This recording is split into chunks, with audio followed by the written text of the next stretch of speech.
ತಾಲೂಕು ಯುವ ಕಾಂಗ್ರೆಸ್ ಆದ ನಾನು ಮಣಿಕಂಠ ಮಾತಾಡ್ತಾ ಇದ್ದೇನೆ. ಏನಿವತ್ತು ನಮ್ಮ ಶಿರಾ ತಾಲೂಕು ಏನು 25 ವರ್ಷದ ಹಿಂದೆ ಈ ದಿನ ನಾಡು ಹೇಗೆ ಸಮೃದ್ಧಿ ಆಗಿದೆ, ನಮ್ಮ ಶಿರಾ ತಾಲೂಕು ಅದೇ ರೀತಿಯೇ ಸಮೃದ್ಧಿ ಆಗಿದೆ. ಬೆಂಗಳೂರಿನಲ್ಲಿ ಸೈಟ್ ತಗೋಬೋದು, ಶಿರಾದಲ್ಲಿ ಸೈಟ್ ತಗೋಕ್ಕಾಗಲ್ಲ ಅಂತ ಒಂದು ಖ್ಯಾತಿನ ತಂದಂತಹ ನಮ್ಮ TV ಜಯಚಂದ್ರ ಸಾಹೇಬರಿಗೆ ಬೆಳಗ್ಗೆ ಎದ್ದ ತಕ್ಷಣ ಮಕ್ಕಳಿಗೆ ಏನು ತಿಂಡಿ ಮಾಡಿಕೊಡ್ಬೇಕು ಅಂತ ಯೋಚನೆ ಮಾಡ್ತಿದ್ದೀರಾ? ಮಕ್ಕಳಿಗೆ ಉತ್ತಮ ಆಹಾರ ಅಂತ ಅಂದರೆ ಸಿರಿಧಾನ್ಯದಿಂದ ತಯಾರಾದಂಥ ಆಹಾರ.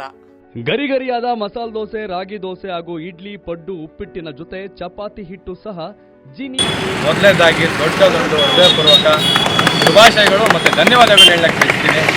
ಹಾಗೆಯೇ ನಮ್ಮ ಶಿರಾ ತಾಲೂಕು ಜಿಲ್ಲೆ ಆಗೋದು ಜಿಲ್ಲೆ ಆಗಲಿಕ್ಕೆ ಯಾವುದೇ ಥರದ ಕುಂದುಕೊರತೆಗಳಿಲ್ಲ, ಎಲ್ಲನೂ ಇದೆ ಶಿರಾ ತಾಲೂಕಲ್ಲಿ. ತಾಯಿ ಮಕ್ಕಳು ಆಸ್ಪತ್ರೆ ಆಗಿರ್ಬೋದು, ಇಂಡಸ್ಟ್ರಿಯಲ್ ಕಾರಿಡಾರ್ ಆಗಿರ್ಬೋದು, ಹಾಗೆಯೇ ನಮ್ಮ ಈಗ ಆಗ್ತಿರೋಂತಹ ವದಗಾರ ಆಗಿರ್ಬೋದು, ಮತ್ತು ಬಸ್ ಸ್ಟ್ಯಾಂಡ್ ಆಗಿರ್ಬೋದು. ಹೆಚ್ಚಿನದಾಗಿ ನಮ್ಮ TV ಜಯಚಂದ್ರ ಸಾಹೇಬರು ಮನುಷ್ಯ ಜೀವನ ಮಾಡೋಕ್ಕೆ ನೀರು ತಮ್ಮನ್ನು ಕೊಟ್ಟಿದ್ದಾರೆ. ಇದು ನಮ್ಮ TV ಜಯಚಂದ್ರ ಸಾಹೇಬರ ದೊಡ್ಡ ಸಾಧನೆ ಅಂತ ಹೇಳಕ್ಕೆ ಬಯಸ್ತಾ ಇದ್ದಾರೆ. ಹಾಗೆಯೇ ನಾವೆಲ್ಲ ಯುವಕರು ಇವತ್ತು ಹೆಚ್ಚಿನ ಬೈಕ್ಗಳಲ್ಲಿ 500ಕ್ಕಿಂತ ಹೆಚ್ಚಿನ ಬೈಕ್ಗಳಲ್ಲಿ ನಮ್ಮ TV ಜಯಚಂದ್ರ ಸಾಹೇಬರ ಜೊತೆಗೆ ಇವತ್ತು ಮದ್ದೂರು ಕೆರೆ ಬಾಗಿನ ಅರ್ಪಣೆಗೆ ಅವ್ರ ಜೊತೆ ಕೈ ಜೋಡಿಸ್ತಾ ಇದ್ದೇವೆ. ಹಾಗೆಯೇ ಎಲ್ಲ ನಮಗೆ ಯುವ ಕಾಂಗ್ರೆಸ್ ಸಹಪಾಠಿಗಳು ಎಲ್ಲರೂ ಇದ್ದಾರೆ.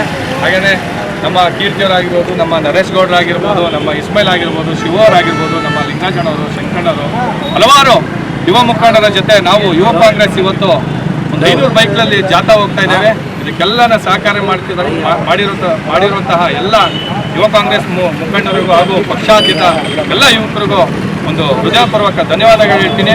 ಹೀಗೇನೆ ಮದ್ದೂರು ಕೆರೆ ನಮ್ಮ ತಾಲೂಕಿನ ಜೀವನಾಡಿ ಕೆರೆ.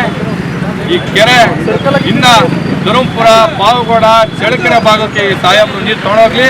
ಹಾಗೆ ಗೌಡಗೆರೆ, ಹುಲಿಕುಂಟೆ ಭಾಗಕ್ಕೂ ಮುಂದಿನ ದಿನಗಳಲ್ಲಿ ಅತಿ ಹೆಚ್ಚು ನೀರು ಕೊಡ್ತಾರೆ ಅಂತ ಭಾವಿಸ್ತಾರ. ನಾನು ಈ ಮಾತನ್ನ ಎಲ್ರಿಗೂ ಧನ್ಯವಾದಗಳಿಗೆ ಹೇಳ್ತಾ